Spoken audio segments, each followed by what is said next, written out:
إن الحمد لله نحمده ونستعينه ونستغفره ونؤمن به ونتوكل عليه ونعوذ بالله من شرور أنفسنا ومن سيئات أعمالنا من يهده الله فلا مضل له ومن يضلل فلا هادي له وأشهد أن لا إله إلا الله وحده لا شريك له وأشهد أن محمدا عبده ورسوله أما بعد أعوذ بالله من الشيطان الرجيم بسم الله الرحمن الرحيم واعتصموا بحبل الله جميعا ولا تفرقوا واذكروا نعمة الله عليكم إذ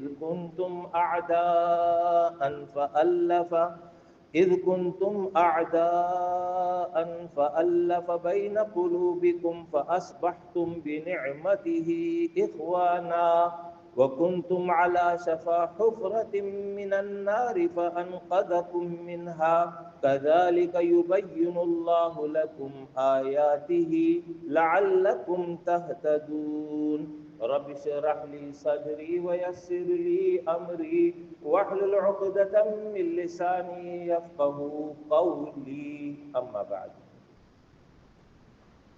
سورہ آل عمران آیت نمبر 103 قراءت کی گئی ہے۔ گزشتہ جمعے کو اسی آیت کی ضمن میں چند اہم تعلیمات بیان ہوئی تھی۔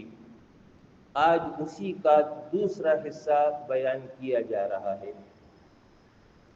اللہ رب العالمین نے اہل ایمان کو یہ حکم دیا ہے کہ وَاعْتَصِمُوا بِحَبْلِ اللَّهِ جَمِيعًا وَلَا تَفَرَّقُوا، سب مل کر مضبوطی سے اللہ کی رسی کو تھام لو اور تفرقے میں نہ پڑو۔ یہ اس آیت کا مفہوم اور ترجمہ بیان کیا جاتا ہے۔ آج اسی لفظ کی مزید تشریح بیان ہو رہی ہے۔ اللہ فرما رہا ہے کہ وَاعْتَصِمُوا، اعتصام کا لفظ آیا ہے۔ عربی میں اس کا جو اصل مادہ ہے جس سے یہ لفظ نکلا ہے وہ ہے عین صاد میم، اور پھر اسی سے باقی سارے صیغے نکلے ہیں، پھر حروف میں ڈل گئے ہیں۔ عصم یعصم عصام، عصام کا معنی ہے روکے رکھنا، بچانا، محفوظ کرنا۔ یہ اس کا لغوی معنی ہے عربی میں۔ اور جب یہی لفظ عصام اعتصام کے معنی میں آ گیا، اب الفاظ بڑھ گئے، الف شروع میں حمزے کی صورت میں اور پھر اس کے بعد عین کے بعد تا کا اضافہ ہوا، اعتصام۔ جب اعتصام کے لفظ پر یہ آ گیا تو اب اس کا معنی ہوگا کہ خود کو مضبوطی سے بچانا۔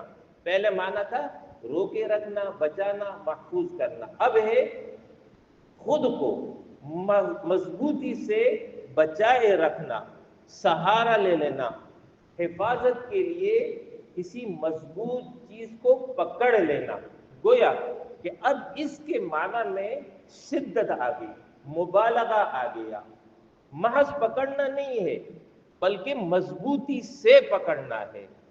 تو اللہ نے یہ نہیں فرمایا کہ وَاعْصَمُوا بِحَبْلِ اللَّهِ، اللہ کی رسی کو پکڑ لو جیسے بھی پکڑ سکتے ہو، یہ نہیں کہا گیا۔ وَاعْتَصِمُوا بِحَبْلِ اللَّهِ، مضبوطی سے تھامنا ہے، اس طرح کہ اس میں کوئی کمزوری نہ ہو۔ یہ ہو گیا اس کا پہلا لفظ کا معنی۔ تو مطلب یہ ہوا کہ پورے عزم کے ساتھ، پورے شعور کے ساتھ اور پوری طاقت کے ساتھ یہ کام کرنا ہے جس کا حکم اللہ دے رہا ہے۔ اس کے بعد فرمایا بحبل اللہ، لفظ حبل، حبل عربی میں اس کے متعدد معنی آتے ہیں، عربی تو وسیع زبان ہے تو اس کے متعدد معنی آتے ہیں۔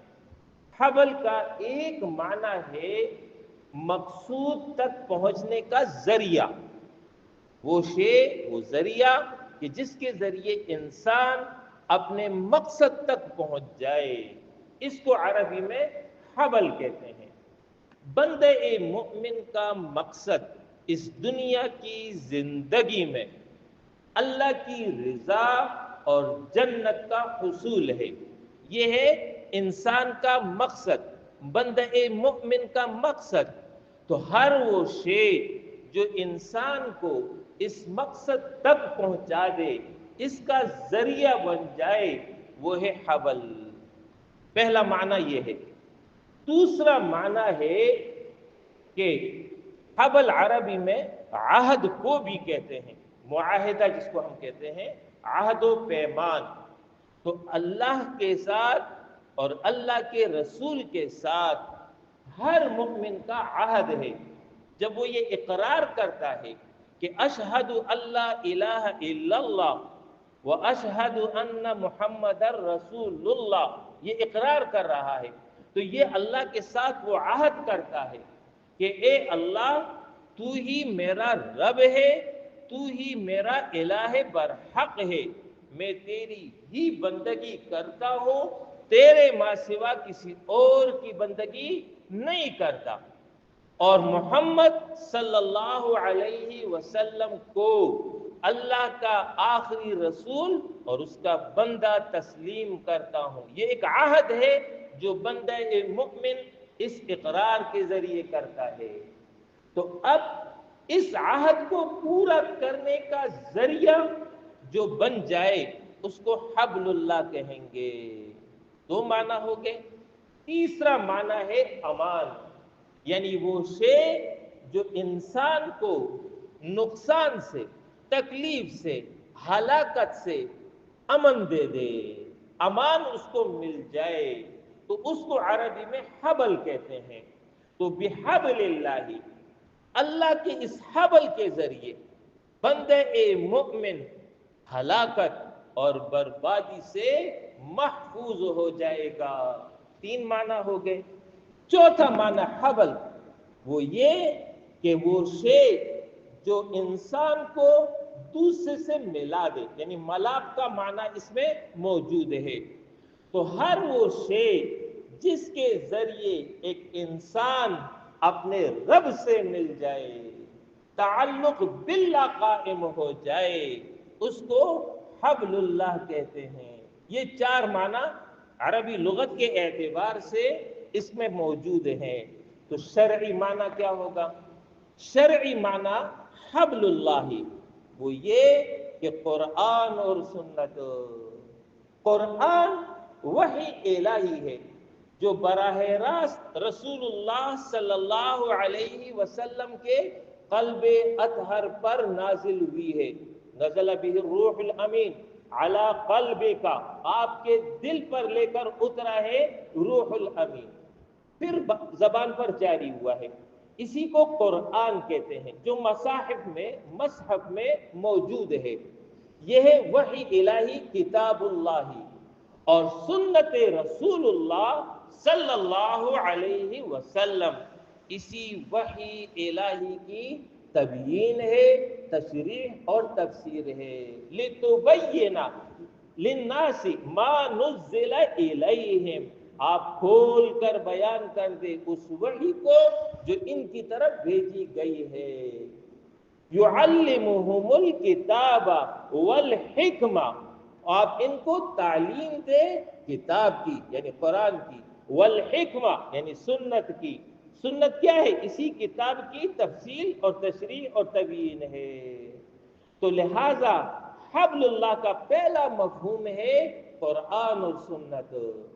مطلب یہ ہوا وَاعْتَصِمُوا بِحَبْلِ اللَّهِ، اپنے آپ کو ہلاکت بربادی سے بچاؤ مضبوطی سے قرآن اور سنت کو تھام کر کے۔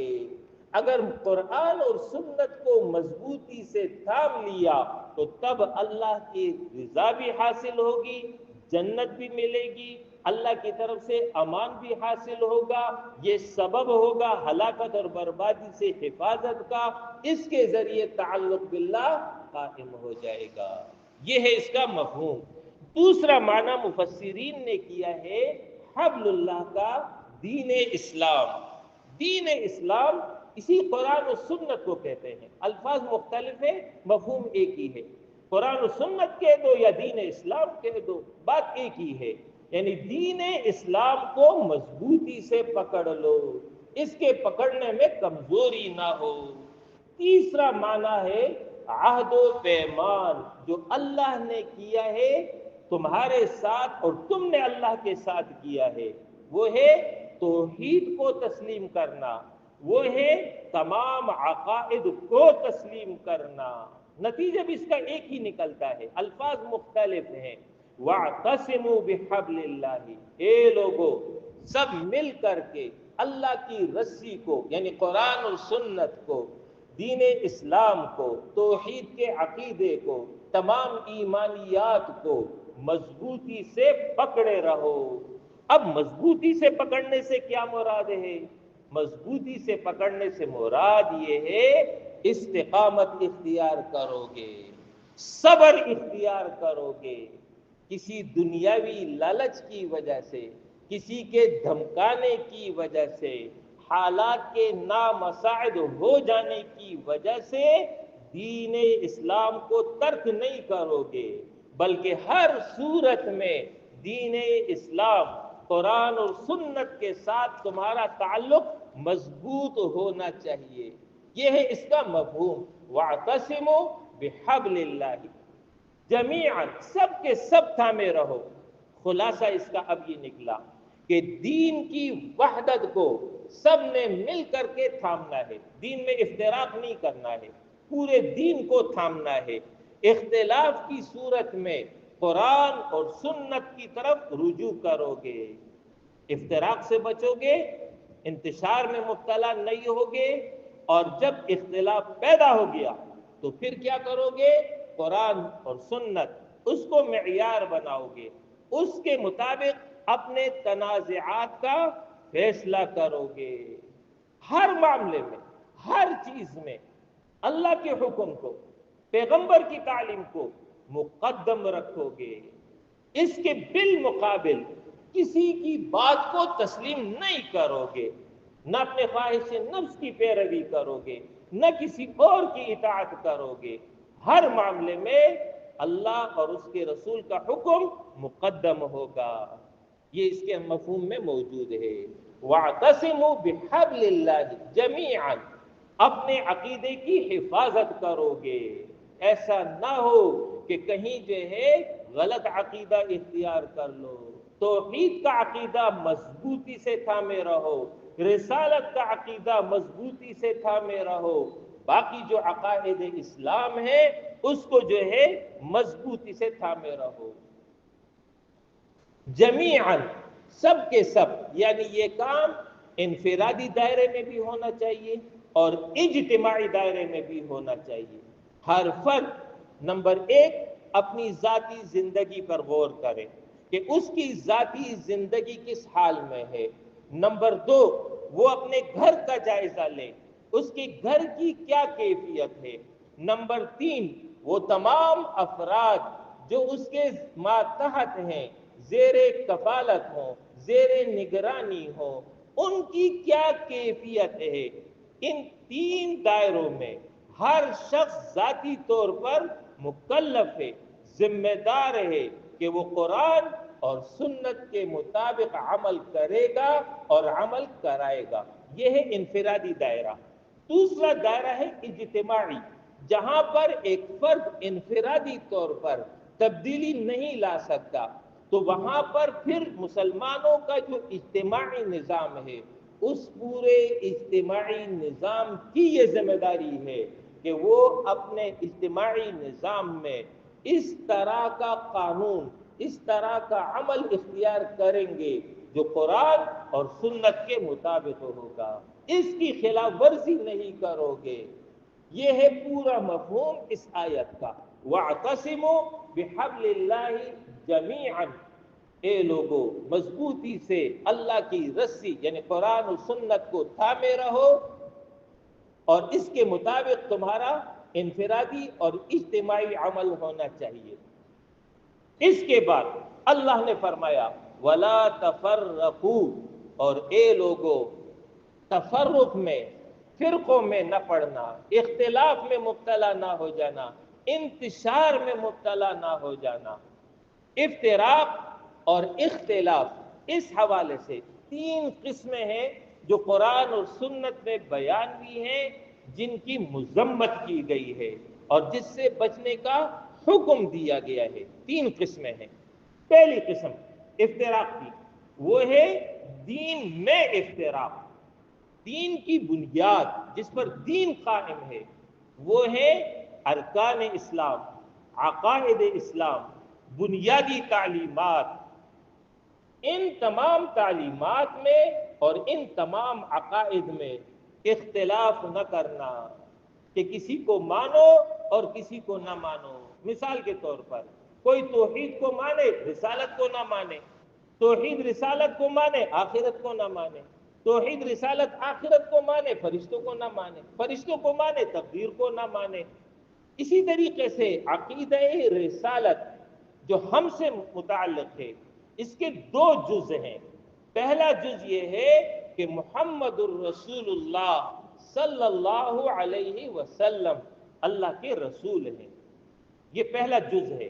اور دوسرا جز یہ ہے کہ وہ خاتم النبیین ہے، ان کے بعد قیامت تک دوسرا کوئی نبی نہیں آئے گا، ان پر نبوت ختم ہو گئی ہے۔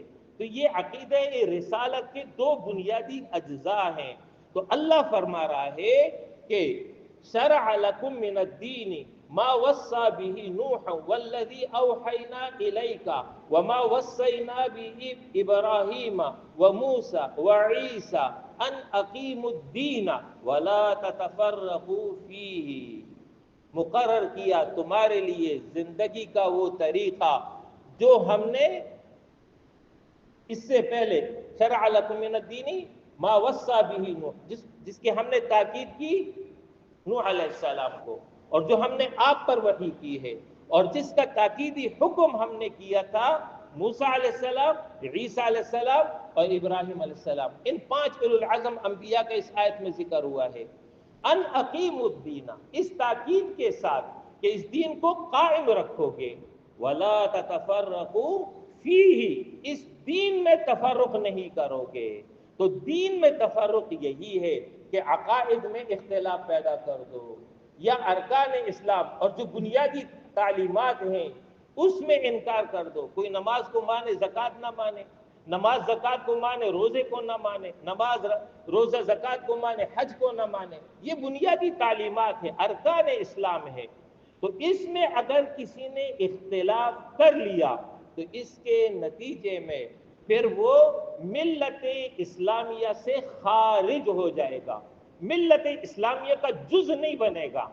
جیسے قادیانی ہیں، قادیانیوں نے اصول دین میں اختلاف کیا، جیسے میں نے وضاحت کی عقیدہ رسالت کا ایک اہم جز ختم نبوت ہے، انہوں نے ختم نبوت کا انکار کیا، رسول اللہ صلی اللہ علیہ وسلم کی رسالت کا انکار نہیں کیا۔ وہ کہتے ہیں کہ محمد اللہ کے رسول ہے، لیکن خاتم النبیین کی حیثیت سے جو ان کا مقام ہے، جو ان کا درجہ ہے، جو ان کا اعزاز ہے، اس کو انہوں نے ختم کرنے کی کوشش کی ہے۔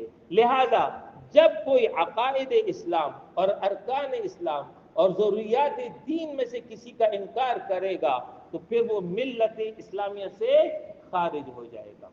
اس کی ممانعت سورہ شورى میں آ گئی۔ دوسری قسم کی ممانعت تفرق کی وہ اسی آیت میں ہے کہ وَاعْتَصِمُوا بِحَبْلِ اللَّهِ جَمِيعًا وَلَا تَفَرَّقُوا، تفرق نہیں کرو گے۔ اس جگہ تفرق سے مراد نسل کی بنیاد پر، زبان کی بنیاد پر، قومیت کی بنیاد پر یا کسی اور امتیاز کی بنیاد پر الگ گروہ بنا لینا، الگ جھتہ بنا لینا، ملت اسلامیہ کے اندر انتشار کا پیدا کر دینا، اس سے بھی محفوظ رہو گے، تعصب میں مبتلا نہیں ہوگے، وحدت کو قائم رکھو گے۔ دو ہو گئی۔ تیسرا تفرق جس کی مذمت قرآن نے کی ہے وہ یہ کہ عقائد اسلام میں تو اختلاف نہیں ہے، نسلی بنیادوں پر، رنگ کی بنیاد پر تو اختلاف نہیں ہے، لیکن دین اسلام میں جو اصول دین کی تفصیلات ہیں، تشریحات ہیں، اس کو ہم فروعی احکام کہتے ہیں۔ اصولی حکم نماز ہے، اور اس کی فروعی احکام تکبیر تحریمہ کے بعد شروع ہوتا ہے، رفع دین کرنا نہیں کرنا ہے، آمین بالجہر کرنا نہیں کرنا ہے، سورہ فاتحہ پڑھنا نہیں پڑھنا ہے، وغیرہ وغیرہ۔ یہ سب فروعی احکام ہے اس اصولی حکم جو نماز ہے۔ تو اصولی حکم نماز کو تو تسلیم کر لیا، لیکن اس کے جو فروعی احکام ہے اس میں اختلاف کر کے گھتا بنا لینا، اجتماعیت سے ہٹ جانا۔ یہ کون لوگ ہیں؟ یہ رفع دین کرنے والوں کی جماعت ہے۔ یہ کون ہے؟ یہ رفع دین نہ کرنے والوں کی جماعت ہے۔ یہ کون ہے؟ یہ گمراہ ہے۔ یہ کون ہے؟ یہ گمراہ ہے۔ ہم نہیں، یہ گمراہ ہے۔ اس طرح فروعی مسائل میں مبتلا ہو کر ایک دوسرے کی تذلیل کرنا، ایک دوسرے کی تفسیق کرنا، یہ یہودیوں کا طریقہ تھا۔ تو قرآن نے ان کی بھی مذمت کی ہے۔ تو یہ تین تفرق ہو گئے۔ دین میں تفرقہ نہیں کرو گے، نسلی بنیادوں پر، زبان کی بنیاد پر تفرقہ نہیں کرو گے، فروعی مسائل کی بنیاد پر تفرقہ نہیں کرو گے۔ ان تین سے اللہ نے اور اس کے رسول نے ہمیں منع کیا ہے۔ البتہ اختلاف منع نہیں ہے۔ اختلاف دور اول میں ہوا ہے، صحابہ میں ہوا ہے، تابعین میں ہوا ہے، اختلاف منع نہیں ہے، لیکن اختلاف کی بنیاد پر فرقے بنانا، اختلاف کی بنیاد پر ایک دوسرے کی تذلیل اور تفسیق کرنا، اس کی ممانعت اللہ نے اس آیت میں فرما دی ہے۔ وآخر دعوانا ان الحمد للہ رب العالمین۔